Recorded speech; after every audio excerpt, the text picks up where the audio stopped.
It's another day in paradise. Today's Friday and actually having a special day today. We've got some errands we're going to do. We're going to run into town, set up a bank account. We're also going to then work on getting our health insurance here in the Dominican Republic. Also, it's cleaning day, so our housekeeper is taking care of our villa for us.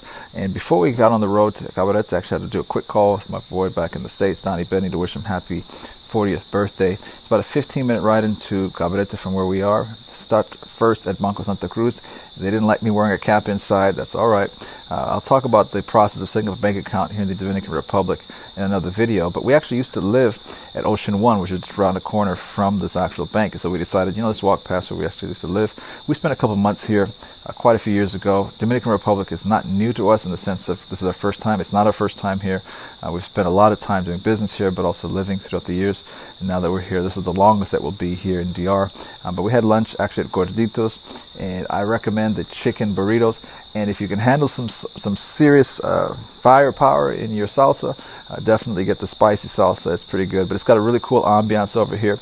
You're going to see quite a few different types of people from all around the world hanging out here. This is our conversation with the young lady about our health insurance. Now, this was actually really shocking to me. I knew it was going to be affordable, but I didn't realize it was going to be this affordable.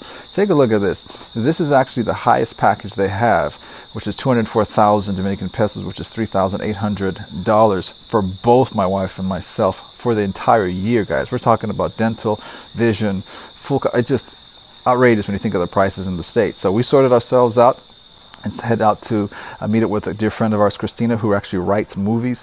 She lives here in the Dominican Republic, and she wanted to take us on this adventure where we actually will dive into some mud, or well, clay. It's French clay that you call it, French green clay.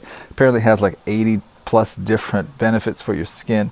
And it was an adventure in itself. Our man Pepe picked us up in his boat, took us over to where we're actually going to go get into this clay. And I didn't know what to expect. My wife just said, we're going to go over there and get in some clay. So, all right, cool. But the ambiance is super cool. We actually got to go across this river. This is the river that actually connects with the ocean. And there's actually a really cool restaurant that got set up here by a young man who actually ran for the mayorship of Cabarete. It's Wilson is his name. This is us right here, diving into the clay. You actually kind of walk out into the water a little bit and dig deep into it. Of course, this is me not knowing what in the hell is going on, but we did that for a couple hours. You just stand in the sun, let it bake for a little bit. Went over afterwards for some refreshments with Wilson, and just taking in the vibe out here in the DR. Just absolutely loving it. If you like this kind of content, be sure to like and follow for more. Until we talk again, my challenge to all of us, as always, is to dream and then find a way.